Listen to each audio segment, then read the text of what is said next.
Tonight, he's back. One of the most shameless rogues we've come across. And this time, he's sunk lower than ever.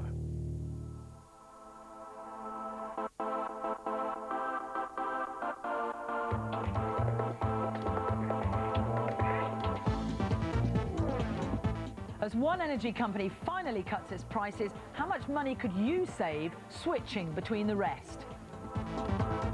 And a revolutionary way to pay for parking. But if you follow the rules, how come you could still end up with a ticket? That's Watchdog, tonight. Hello, welcome, great to see you. This is Watchdog, live from the office, which, truth be told, has not smelt too good the last few days. No. Thanks to those Nike trainers we got a sniff of last week. It seems the problem is bigger and whiffier than anyone had thought. Since last week, hundreds of you have been in touch, and some of you very kindly sent the offending shoes here to us. So plenty of kids and cats now off the hook. But what is going on with these trainers? Well, a man from Nike will be here later. Maybe he can tell us. Also coming up, yes, you did hear it right, an energy company has cut its prices. But which one? Well, even if the rest don't follow suit, we'll be showing how you could knock hundreds of pounds off your bills by switching supplier. And you've actually a bigger choice than you'd think. But first, a serial con man with an extraordinary career. Paul Heyney's on his trail. I'm hoping to bump into an old acquaintance. I once met him 2 years ago, and now he's got some more questions to answer. His name is Richard Sage. But whether I'll meet him again, I don't know, because Richard Sage is not the sort of person you can rely on. As countless others will testify, victims of his frauds and deceptions, often at the lowest point in their lives. Richard Sage is an undertaker with a difference. His past littered with cons and lies. He tried to sell Rolls Royces he didn't own and tricked the NHS out of hundreds of thousands of pounds with a bogus air ambulance company. Perhaps his most audacious scam was posing as a police detective, walking into a foreign exchange bureau and sweet-talking staff into handing over a cool £23,000. But it was when it came to burying the dead that Richard Sage sank about as low as you can get. He started his first funeral parlour at just 19. It was the first in a long line of businesses that would leave a trail of debt in their wake. We caught up with him in Scotland 2 years ago, with lots of questions, but not many answers. Mr. Sage? Yes, hello. It's Watchdog from the BBC. No, I'm not getting into that. I'm not getting into that one at all with you.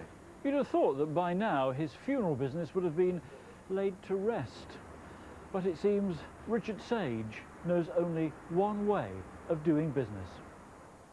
When his father died, Mike Noakes chose this web-based company, Direct Funeral Services Limited, because it seemed good value and reliable.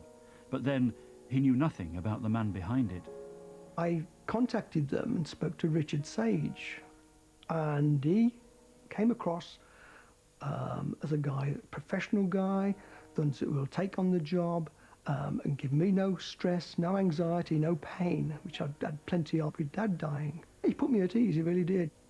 Mike paid up front, at which point Sage suddenly became rather vague about the details. 2 days before the funeral, he told Mike another undertaker would handle the arrangements on the day, but there didn't seem much to worry about, or at least not until Mike arrived at the new company's office. When I entered the funeral parlour, the girl said, "Ah, you're Mr. Noakes." I said, "Yes, indeed." She says, "We have a bit of a problem." And at that point, my world fell in. It turned out, although Sage had taken Mike's money, he hadn't made any of the necessary arrangements, leaving the new undertaker, Tony James, to organise the whole thing from scratch.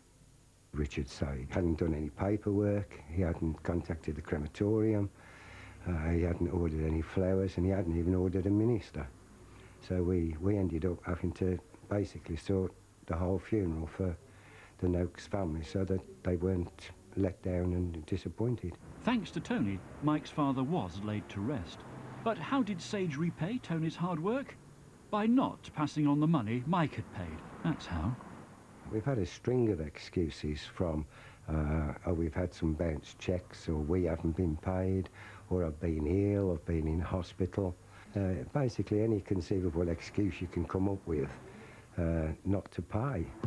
So Mike's money stayed with Sage, but he wasn't done yet. 3 months later, Sage helped himself to more of it. To my surprise, I had a statement come through in the August, and they'd actually debited my card by an unauthorised payment of £746. 4 days later, there was a second unauthorised charge of £806. And you ask the question, what sort of planet is this guy on? Not only has he been unable to actually organise a funeral properly, which I paid him up front for, but then he starts to rip me off financially as well. Richard Sage didn't arrange the funeral of Elizabeth Carrick's father either. And he even held on to a cheque her father's old regiment had sent towards its cost. I hate the guy, really. Not only just for keeping the money, but to think that he's in a business that deals with laying people to rest, supposedly, all the while with an alternative gender as to possibly ripping them off. Sage has deceived the people he works with too. This man, Andrew Blysack, was persuaded to become the registered director of Direct Funeral Services Limited, a decision he now regrets. What Richard is all about is taking people for a ride, taking them for all he can, and then chewing them up and spitting them back out.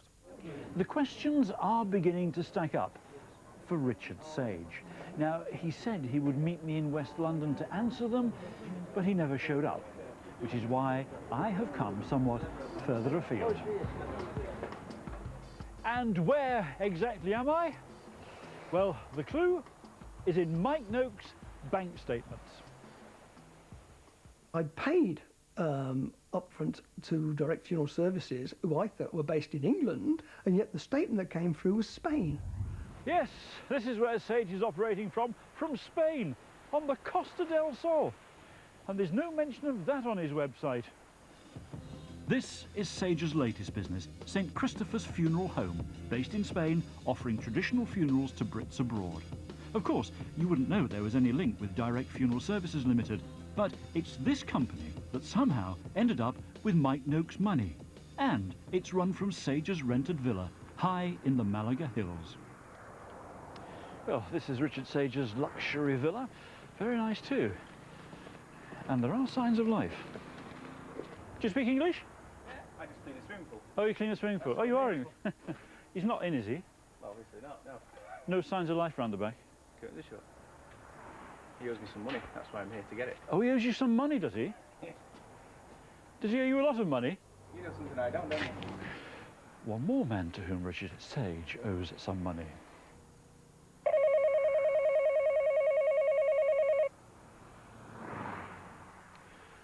Feels to me as though our search for Richard Sage has come to what you might call a dead end. How many people wish his business career would go exactly the same way? Well, Richard Sage has sent a long statement, not all of which quite tallies with the facts. He does apologise to customers who are unhappy, but he claims everything, especially money that's owed, is down to the company director, who, of course, as we saw, did agree to be interviewed. And he made it clear that he's in no doubt that it is Sage who's to blame. And remember, the people we spoke to all dealt with Sage himself. As for the money taken from Mike Noakes' account, that's apparently not Sage's fault either. He blames his Spanish bank.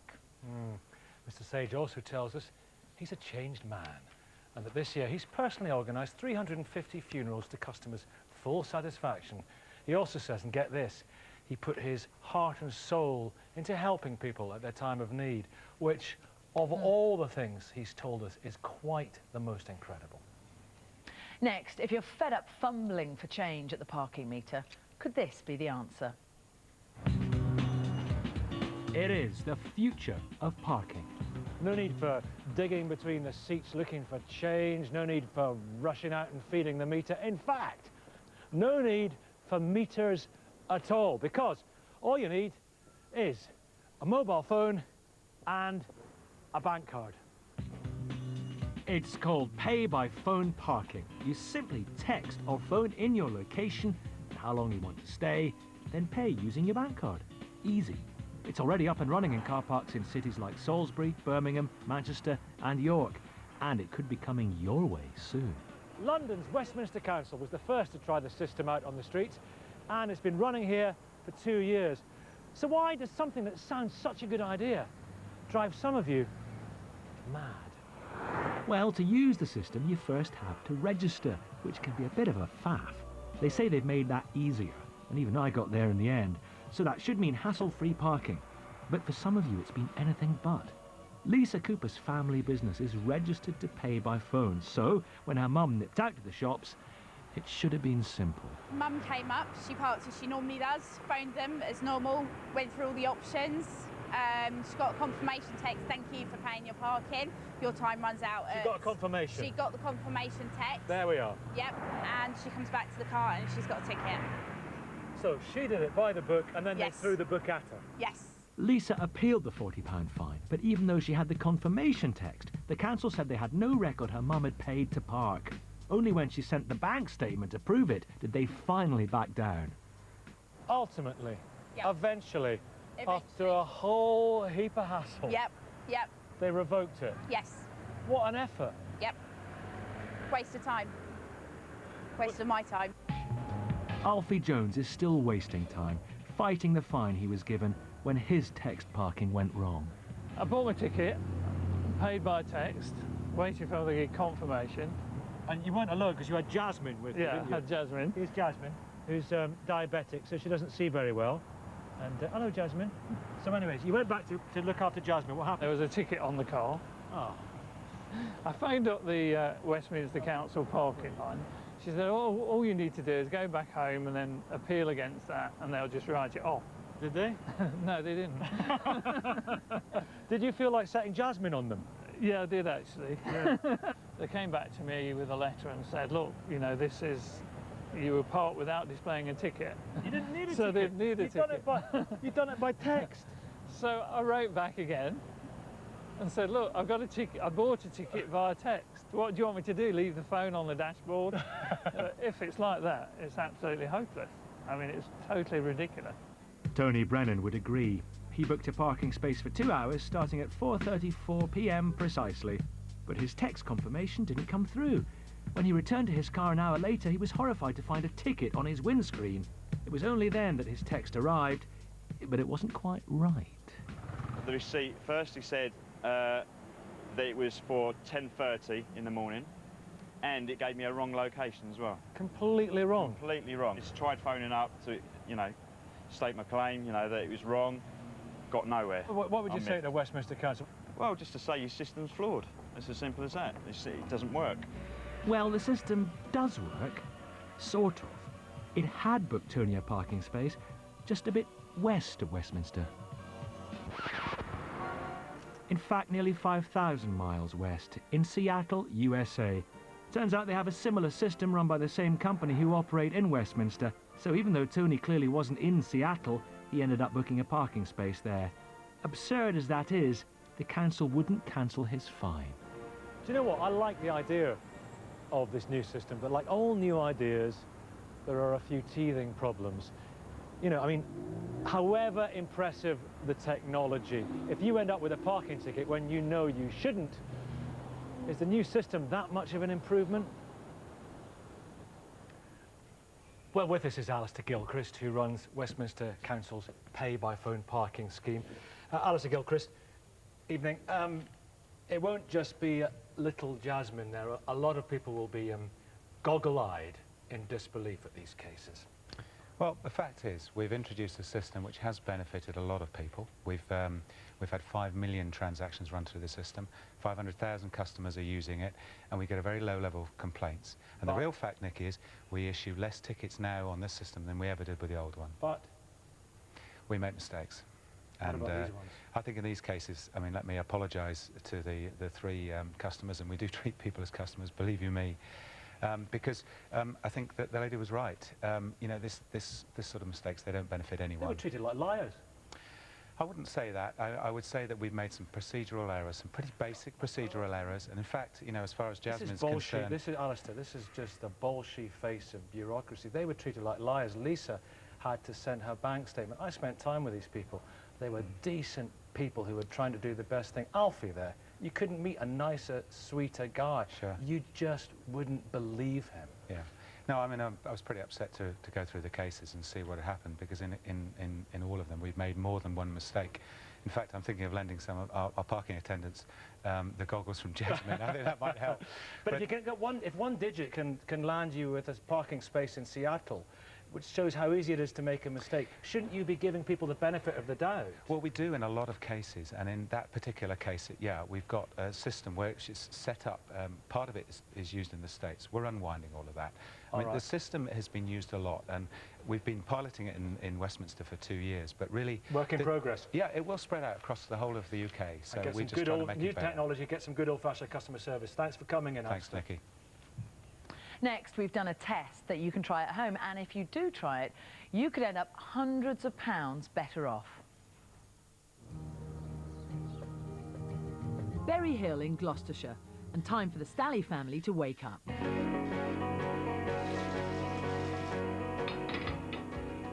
Todd, can you get me 2 more cups out, please? The bathroom in the morning is absolutely manic. The 3 boys all have a shower, I have a shower. Sometimes the 2 little ones go in together to save water and electricity. Like all of us, they're facing higher fuel bills than ever. They pay £181 a month to British Gas for their energy. And for them, it's a particularly difficult time. We're going into a credit crunch. My husband's job's very uncertain, and just the extortionate bills that we're paying every month, it's just bad timing. It's a struggle. The Stallies want to know if they can save money by switching to another supplier, and they could have more choice than they'd thought. 99% of us get our energy from one of 6 companies, the so-called Big 6. But what about the other 1%? Where do they get their energy from? And what do they know that the rest of us don't? Most of us don't even realise that there's anywhere else but the Big 6 to go to. However, 1% of us have found 8 smaller alternatives who are genuinely independent. They can't always compete on price, but switching to one of these smaller energy companies, let's call them the Little 8, might have other benefits. I'm interested to find out about smaller energy companies, especially if they can do me a deal on my prices that I'm paying. The Stallies are now itching to get switching, so we've set up an experiment, and we've invited some other Berry Hill families to join in too. We've brought them all to the village school because they've told us they're interested in switching from the Big 6. But who to? Will these alternative energy companies offer any of them a real alternative? Hello, I'm Julia, nice to meet you. Oh, hello, lovely stripy family. Hello, gorgeous. Hello. Alison Morrison from energy switching website Switch with Which is here to offer advice. Some carrots, good for you. So while the Stallies tuck in, Alison meets one of our other families, the Elsmores. They're with British Gas too, and also paying slightly above the average, especially for their electricity. On average, we're spending between £50 and £75 a month on electric, plus also our heating oil for our house. So we're on quite a big tariff for both. We are, definitely. It might be tough for them to make savings as they don't like paying by direct debit, which is usually the cheapest way to pay. One of the big issues with monthly direct debits is the energy company will estimate how much they think you'll use over a year. So what you have to do is continually stay in touch with them. Then you won't have that issue of either suddenly discovering that you owe them lots of money or them holding on to a lot of your money as well. I always feel that they're going to pull a fast one and they're going to take out more than what you actually should be paying, which that does worry me, direct debit. It's nice to see the bill first before you actually pay it. So do any of the Little 8 have a way of making sure your bill is always accurate? One of them seems to offer something especially clever, what they call smart meters. So smart, they're supposed to cut your energy usage by 15%. So far, only one of the smaller companies, First Utility, offers smart meters. The meter collects precise readings every 30 minutes. It knows exactly how much energy you use, helping the company pinpoint ways you could cut down and spend less. How smart is that? That would really appeal to us, I think, because then you know exactly that the right figures are going through. Yeah, absolutely. You know, hence, then you're going to get more accurate bill. Something to investigate, guys. Definitely. Good. Next, Alison meets the Powells. They get electricity from N-Power using a prepayment meter, usually the most expensive way to pay. The cost just seems to be spiralling. Every week it seems to be getting more and more. I'll have a look and we'll see if we can make any savings from you if you move from your prepayment meter provider through to another one. And there are. Firstly, with one of the smaller companies, Ebico. Not only would they be cheaper for the Powells, but uniquely, they're not in it for the money. Ebico are quite an unusual energy company because they're not for profit. Because I thought most companies did make a profit out of selling electricity. As you can see, with Ebico, you could save £46.73 in a year. Would that be enough to make you consider switching? Well, any saving, I think, is a definite bonus. Good news, but in fact the Powells could save even more money by switching to another of the big six. So with EDF, you can save £390 over a year. Gosh, that is a saving. I couldn't imagine that by just switching energy companies, I could save that amount of money. £390 in your pocket just for switching. Easy money. But what if you're not just interested in saving cash? You'd also like to save the planet. Waiting to see Alison next are the carbon-conscious Lanfear family. Do you think green issues are important to you? I do, because obviously it's not going to be so much our generation, it's going to be the kids and their generations to go through. All the big six offer green tariffs, but 3 of our little 8 make that their main selling point. One of them, Ecotricity, leads the field, which appeals to the Lanfears until they realise they could get bigger savings elsewhere. So going green in this instance isn't going to make a saving, but it would only be an extra £10 a month to do it. Interested? Not really. You just want to save the money. Well, yeah. Yeah. Most of our families find the biggest savings will come from switching within the big six, though the Elsmores are still tempted by those smart meters from smaller company First Utility. I have found out that by just switching to a different tariff with British Gas, I can save over £100 on our electricity bills. And at the moment it's a bit of a dilemma, do we go with the smart metering or do we stay with them? So we're going to have a bit more of a discussion on it. For our first family, the Stallies, the decision was a bit easier. You could potentially be saving just under £400 if you move to N-Power's dual fuel. On some deals, you may have to pay an exit fee when you try and switch, but the savings can still be worth it. So you'd have to pay £100, you reckon, about as a penalty to leave, but that's still a saving of £300. Are you going to switch now? Definitely, I think. I mean, that's just what you need to hear right now, isn't it? With your circumstances and Christmas and everything coming up. It's going to be a warm Christmas. You've seen today hundreds of pounds that could be saved, for example, with the large energy companies. It's not surprising that they've dominated the results in the way that they have. But it's definitely worth people looking at the smaller energy companies as well to see if there's something that they can offer them that's slightly different. Whether it's the big 6 or the little 8, find the right tariff to switch to, and even now you could save hundreds of pounds. The energy companies may not be moving on price, but that's no reason for you to stay put. Well, energy prices vary across the country and deals do change, so not everyone will necessarily save as much as the families in our film. But you never know, so it's worth checking. It certainly is. Meanwhile, today, one energy company has cut its prices. It's one of the ones that you've probably never heard of, First Utility. The company offering those smart meters has dropped its rates by 20%, making them even more tempting for the Elsmores that we saw in the film there. Now, if a small company can do it, why can't the big ones? Energy prices are now under review in Northern Ireland. And as for the rest of us, well, don't forget our website, bbc.co.uk/watchdog, has a downloadable letter you can send to the big 6 asking exactly when they'll bring prices down, and the letter's much simpler now.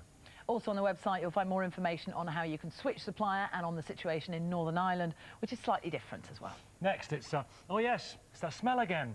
It's not me.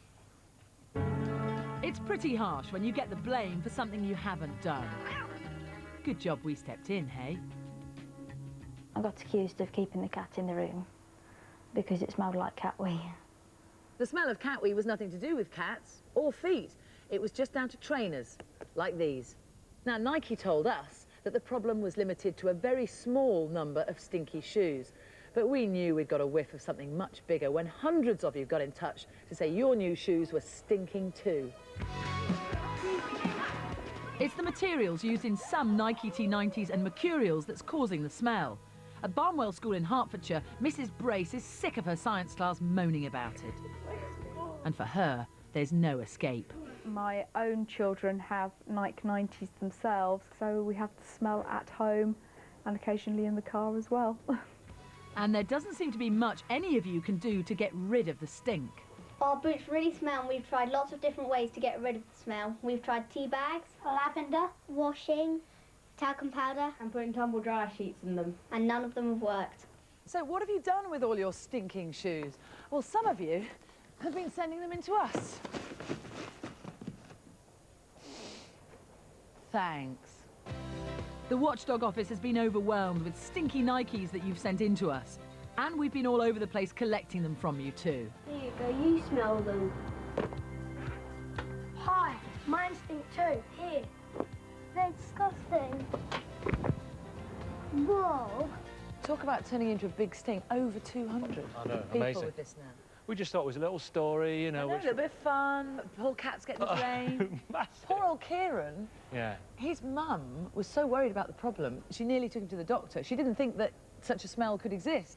That's Tom. Tom Boot, appropriately named. Oh, look, Thomas holding his nose there. His mum thought that his feet were too small to be so smelly, so she blamed the dad. Yeah. Tango. What? Tango the cat? Tango the cat. Well, Tango the right. cat sleeps in a Nike box. So, of course, who got the blame in the house?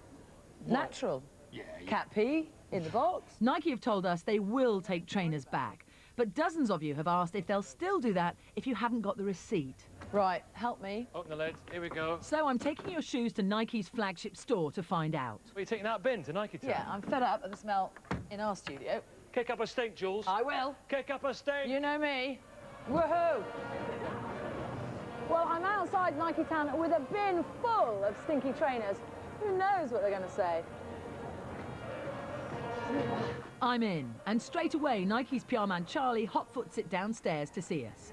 Charlie, as you know, I've got a bin full of smelly trainers and a list of people who've sent them to us to bring back to you. What are you going to do about them? Well, we've said all along that the best thing for people to do if they have this problem is to go to a retailer and they'll take it back without receipts. So, you know, we're happy to take those trainers, we're happy to contact those people direct, and we're happy to organise things with them. Receipt or not, any Nike trainers with the problem we've identified can be returned. Great news! The Nike slogan is just do it, and they did it. Ah, the sweet smell of success. Well, Charlie Brooks from Nike joins us now. Charlie, it is a bit of a whiff, isn't it? Overwhelmingly, our viewers describe it as cat pee. How do you describe it? Well, there's no doubt it's a distinctive smell. You know, from our point of view, the quality of our products is absolutely paramount to us, the satisfaction of consumers is paramount to us, and this is a problem. And I'd like to take this opportunity really to apologise first and foremost to all consumers who've got the problem. I think it's limited compared to the numbers of boots we've got out there. There's millions of people enjoying their football, but for those people who have the problem, it is an issue, and we apologise for that. So you don't get inundated with people sending you their smelly boots, which of course, you know, boots do stink. Which boots will you accept back? Well, from our point of view, the returns we've seen, a lot of them through your own consumers and your own viewers, it's the Total 19 Mercurial ranges. We've isolated it down to ones that were on sale after June 2007 from the returns that we've seen. So from our point of view, what we'd encourage people to do is to go back to the retailers, to the store they bought it, take it back, even if they haven't got a receipt. We've asked our retailers to respect that, or they can take it to one of the Nike stores. And but after that date? For boots that were purchased after that date. And we'll have a list of the Nike stores that we'll give to the Watchdog website as well, so people can check where those are. Fantastic. Now, what do you think it is? Our expert last week thought that it was a material that's rotting almost instantly when it becomes wet. Well, our footwear teams are working on that, and I think they're still working on it, and it wouldn't be fair for me to speculate until they report back to us. I don't think it's anything rotting or anything like that, but there's obviously a problem when boots become damp, and one of the things I'd say is, although there is a distinct problem with some of our boots, I think we need to be careful about people who, you know, they go out and play football. I play football myself. You know, you stick your old boots in a bag, they get damp. That's always going to cause a problem with any sports shoes, and from our point of view, we absolutely acknowledge that some of our shoes have this problem, but there's a difference between this distinct problem and just the smell of old sports footwear. How do you know, how do people know if they don't buy a pair of boots tomorrow that the same thing's going to happen very quickly? Well, from our point of view, our footwear teams are working on that. We're checking that. We're looking at all the options with that. For the moment, what we're going to do is make sure that people who have this problem are able to get some recompense back and get the refund they deserve. Men in white coats working on it, and the cats are off the hook. Thanks, Charlie, for coming in. No problem. Thank you. If you've got something for us to investigate, have a good sniff at, you can tell us via our website, bbc.co.uk/watchdog. Just click where it says, got a story, or write to us at Watchdog, BBC TV, London W127TQ. That's all we've got time for tonight. Join us online anytime. We'll be back here next Monday at 7:30. Good night. Good night.